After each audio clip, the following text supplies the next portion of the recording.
Donc je vais quand même un petit peu surveiller sur le chat. Si vous me dites que ça ne fonctionne pas, je m'arrêterai et s'il faut, on vous donnera un autre rendez-vous, mais je vais surveiller ça du coin de l'œil. Donc un nouveau chat, je le disais, en collaboration avec la communauté d'agglomération de La Rochelle et la chambre de commerce, avec comme cette fois-ci questionnement l'économie sociale et solidaire. Je vous disais tout à l'heure dans la présentation que c'est un pan de l'économie qu'on connaît relativement mal et qui est pourtant extrêmement important. Et je prenais deux chiffres dans l'agglomération. L'économie sociale et solidaire, c'est environ 900 établissements et 7500 salariés. Donc ça montre le poids de cette économie. Et donc l'agglomération, ainsi que la région d'ailleurs, ces deux structures, ces deux collectivités territoriales ont souhaité, dans le cadre du Covid-19, aider l'économie sociale et solidaire. Donc c'est ce qu'on va voir ensemble. On va le voir avec trois personnes. Alors là, j'ai plus de son et l'image bloquée.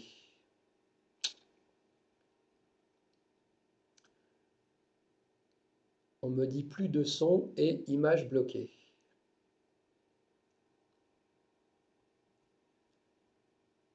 Donc, est-ce que quelqu'un peut me confirmer qu'il n'y a plus de son et que l'image est bloquée, s'il vous plaît?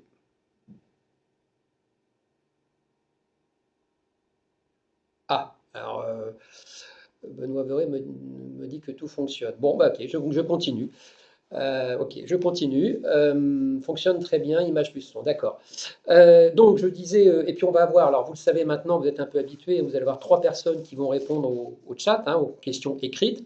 Ces trois personnes sont Rose-Marie Autain et Claire Gourmel du service économique de la CDA, et Axel, non tout va bien, ça va, et Axel Chapuis qui est chargé du développement de l'économie sociale et solidaire à la CDA. Donc ces trois personnes vont vous répondre avec le petit logo CCI. Quand il y a un petit logo CCI, c'est que ces trois personnes vous répondent. Voilà. La dernière précision que je vais vous donner par rapport à ça, c'est que dans ce que je vais vous présenter, la structure juridique est un élément clé. Je veux dire, aujourd'hui, l'économie sociale et solidaire, on y trouve des associations employeuses, excusez-moi du mot, mais c'est celui-ci. On y trouve des fondations, on y trouve des coopératives. Et vous allez voir que selon la structure juridique, eh bien, le fléchage du financement n'est pas forcément le même. Donc, je vais essayer d'être le plus précis possible sur le sujet. Par ailleurs, la semaine dernière, on vous avait présenté les aides de la CDA pour les entreprises et il s'avère que certaines aides de la CDA pour les entreprises sont aussi possibles, sont aussi fléchées sur l'économie sociale et solidaire.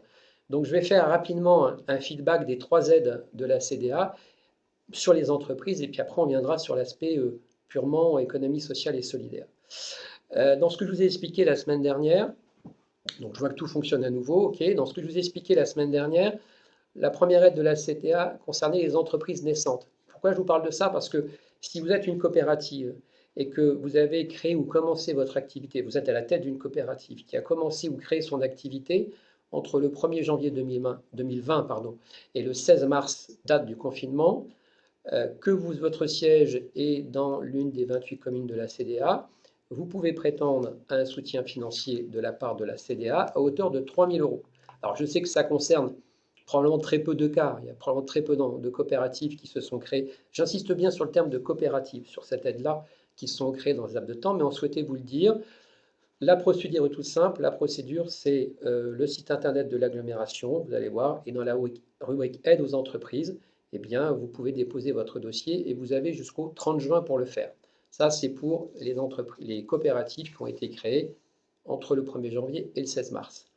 Deuxième aide qui est beaucoup plus importante, conséquente et qui est la clé de voûte de ce qu'a souhaité faire la CDA, vous êtes une entreprise ou vous êtes une coopérative dans les secteurs du tourisme, du service aux entreprises ou dans des filières que l'agglomération a considérées comme prioritaires. Je pense à l'agroalimentaire, au numérique, au nautisme, à l'industrie, à la pêche et à la conchyliculture. Eh bien, si vous êtes à la tête d'une coopérative dans ces secteurs d'activité, vous pouvez prétendre non pas à des prêts garantis hautes, mais à une subvention. La règle est la suivante, même règle que pour les entreprises, si vous avez entre 1 et 10 salariés, ça sera une subvention plafonnée à hauteur de 1 500 euros par salarié équivalent temps plein. Et si votre coopérative a entre 11 et 50 salariés, on sera sur une subvention qui sera de 10 000 à 100 000 euros et qui sera étudiée en fonction de la situation d'entreprise et la discrétion de la communauté d'agglomération. Si vous êtes dans ce cas-là, que vous souhaitez solliciter cette aide, en début de semaine prochaine, a priori, sera opérationnelle sur le site de la CDA, la plateforme qui vous permettra de faire votre demande. Donc ça concerne le fonds spécial entreprise et je vais rajouter coopérative. Je vais y arriver. Le troisième fonds dont on a parlé la semaine dernière, mais dont on avait aussi parlé dans un live sur la région, qui est le fonds de prêt de solidarité. À l'époque, lorsqu'on en avait parlé dans la région, je vous avais expliqué que le souhait de la région était de pouvoir aider des entreprises qui étaient plutôt en zone rurale. L'agglomération de La Rochelle a abondé à ce fonds, donc les entreprises rochelaises peuvent en bénéficier. Mais si vous êtes une association employeuse, donc si vous employez quelqu'un dans une association, que vous avez une activité marchande, donc que vous réalisez en partie du chiffre d'affaires, et que vous avez créé avant le 1er février 2020, vous pouvez bénéficier, solliciter le fonds de prêt de solidarité. Alors, c'est un peu compliqué, je me répète, on est dans la configuration d'une association employeuse qui a une activité marchande, qui a été créée avant le 1er février 2020, et ce que je dis là est vrai aussi pour les coopératives qui ont moins de 10 salariés. Voilà. Donc, si vous êtes dans cette configuration-là, si votre siège, soit en tant qu'association employeuse ou coopérative, est dans l'une des 28 communes de la CDA, eh bien là, vous pouvez prétendre au fonds de prêt de solidarité. Alors, ce n'est plus une subvention, attention, c'est un prêt à taux zéro qui varie de 5 000 à 15 000 euros et qui est versé en une fois sur une durée de 4 ans. Si vous voulez vous flécher sur ce fonds, là, on n'est plus sur le site internet de la CDA, on est sur une demande à déposer sur la plateforme internet Initiative Charente-Maritime. Voilà, donc ça c'était les 3 aides de la CDA qui à un moment donné peuvent toucher aussi un pan de l'économie sociale et solidaire. Et maintenant on va voir quelque chose qui a été réalisé pour la CDA uniquement dans le domaine de l'économie sociale et solidaire. J'espère que je suis assez clair, mais je vous avoue que ce n'est pas très simple quand même. Alors, ne sont pas concernés par ce fonds d'économie sociale et solidaire les coopératives. Pourquoi? Parce qu'on l'a vu, les coopératives sont concernées par les autres fonds dont je viens de parler. Ce dont je vais vous parler maintenant s'adresse aux associations employeuses à caractère économique et aux structures d'insertion par l'économie. Donc ça, c'est extrêmement important. Le deuxième point extrêmement important concernant les associations. Sont fléchées les associations qui rentrent dans le champ de compétences de l'agglomération. Je vais prendre quelques exemples.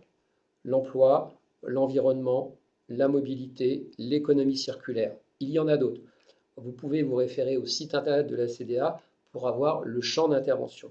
Mais cet élément-là est important.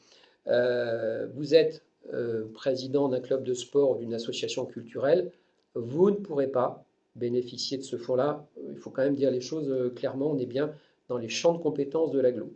Il faut avoir une activité marchande. Ça veut dire que vous pouvez, en tant qu'association, toucher des subventions, financement public, mais il faut que vous ayez une partie, même une petite partie, d'activité marchande, donc de chiffre d'affaires. Et il faut que vous ayez entre 1 et 20 salariés, pas plus. Voilà, donc ça, c'est le troisième critère. Donc, je répète, en termes de critères, vous êtes une association employeuse, vous êtes dans un domaine de compétences de l'agglomération, je les ai cités, l'emploi, l'environnement, la mobilité, l'économie circulaire, etc. Vous avez une part d'activité marchande, vous avez entre 1 et 20 salariés, vous pouvez bénéficier d'une aide. Alors, on va maintenant vous expliquer comment fonctionne cette aide. Donc, on va voir, si tout va bien, j'espère que ça va mieux marcher que le son, un petit tableau qui va vous permettre de comprendre comment cela fonctionne. Sinon, je vais le faire tout seul comme un grand. Voilà. Alors, est-ce que le tableau arrive?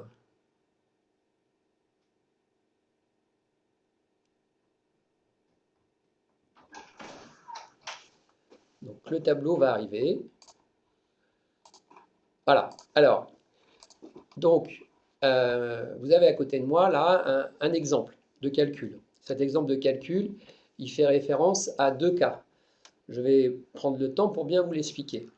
vous avez une notion de chiffre d'affaires moyen. Je regarde l'écran et non pas la caméra, excusez-moi, mais pour bien faire l'explication. 30 000 euros, ça va être le chiffre d'affaires moyen qu'a réalisé l'association employeuse entre 2018 et 2019.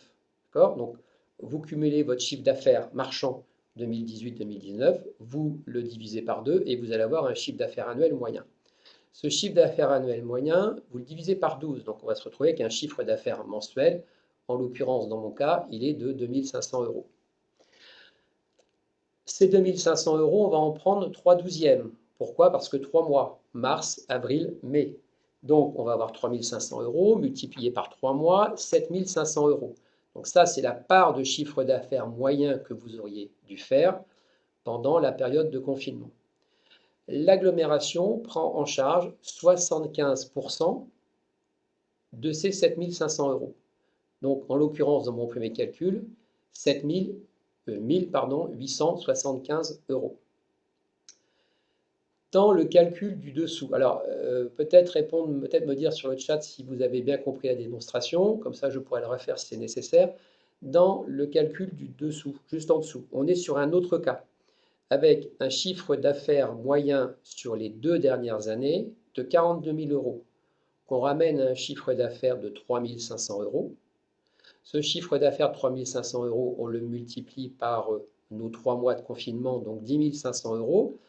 10 500 euros, la part de la CDA étant de 25%, on se retrouve à 2 625 euros. Et là, je vous ai rajouté un élément, plafonné à 2 000 euros. Ça veut dire que si vous êtes dans ce cas-là, eh bien, l'aide de la comité d'agglomération sera simplement plafonnée à 2 000 euros. Voilà, donc ça, c'était les 2 principes de l'aide. Pour pouvoir prétendre à cette aide, direction le site internet de la CDA. Alors, je crois savoir que la plateforme n'est pas encore disponible, mais elle sera dans les prochains jours, je pense en début de semaine prochaine. Donc ça concernait les associations employeuses. J'espère que j'ai été assez clair. J'ai plus de visibilité sur le chat, mais j'espère que j'ai été assez clair sur la démonstration. S'il faut y revenir, je suis prêt à y revenir. Pour les structures d'insertion. Pour les structures d'insertion, structures agréées par l'État au titre de l'insertion économique. Le mécanisme est le même que pour les associations employeuses. C'est exactement le même schéma, le même calcul, si ce n'est que le plafond est différent. Là où on avait un plafond de 2 000 euros pour les associations employeuses, on aura un plafond de 15 000 euros pour les structures d'insertion. Et autre point pour les structures d'insertion, je ne sais pas si vous avez eu l'information, mais je me permets de vous la redonner. Si vous êtes hébergé par l'agglomération, eh bien, vous allez avoir une exonération de loyer pendant 3 mois. Voilà, alors excusez-moi, ça a été un peu compliqué. Je vais rapidement faire une synthèse de tout cela, sachant que vous aurez bien entendu en streaming cette vidéo et puis les 3 collaboratrices de l'Aglo qui sont probablement en train de répondre à vos questions alors qu'il est sur le chat vont continuer à le faire après la fin de ce direct. Hein. C'est l'engagement qu'on a pris auprès de vous depuis qu'on fait maintenant, depuis 2 mois qu'on fait ces chats. Si je résume un peu les choses, si vous êtes une coopérative et que vous avez créé entre le 1er janvier 2020 et le 16 mars 2020, vous pouvez prétendre à un soutien financier de l'ordre de 3 000 euros de par la CDA. Si vous êtes une coopérative dans le secteur du commerce, du tourisme, du service, dans des activités de filières économiques prioritaires, l'agroalimentaire, le numérique, le nautisme, l'industrie, la pêche, la conchyliculture, eh bien, vous pouvez solliciter le fonds spécial des entreprises de l'agglomération. Si vous êtes une coopérative ou une association employeuse, coopérative, il faut avoir moins de 10 salariés, association employeuse, il faut avoir moins de 50 salariés. Je suis désolé des critères, mais voilà, c'est cela. Et que vous avez une activité marchande, que vous avez créé cette coopérative ou cette association employeuse avant le 1er février 2020, voilà, vous pouvez prétendre au fonds de prêt et de solidarité. Et enfin, dernière chose, c'est la démonstration que je viens de vous faire. Si vous êtes à la tête d'une association employeuse à caractère économique et que vous rentrez dans le champ de compétences, les compétences de l'agglomération de La Rochelle, j'en avais cité quelques-unes, l'emploi, la mobilité, l'économie circulaire, etc., eh bien, vous allez pouvoir obtenir une aide avec le calcul qui vous a été présenté, la moyenne de chiffre d'affaires ramenée à un mois, multiplié par 3, et on prend sur ce montant-là, on prend 25%. Et si vous êtes une entreprise d'insertion, eh bien, on est dans le même schéma, si ce n'est que le plafond n'est pas de 2 000, il est de 15 000 euros. Voilà, j'ai essayé d'être le plus clair possible. C'est vrai que c'est un petit peu plus compliqué que les autres aides. Ce qui est sûr aussi, c'est que les services de la CDA, bien entendu, sont à votre disposition pour répondre à vos questions. Toutes nos excuses pour voilà, ces problèmes de son au départ. Je vous souhaite en tout cas une très belle journée et puis peut-être rendez-vous la semaine prochaine puisqu'il y a eu pas mal d'annonces ce matin autour du thème du tourisme. Voilà, des annonces qui concernent les hôtels, les restaurants. Donc on va essayer de regarder ça de plus près et peut-être qu'on vous donnera rendez-vous pour ceux et celles qui le souhaitent et qui sont concernés pour un live la semaine prochaine sur le tourisme. Merci, prenez soin de vous et bon après-midi.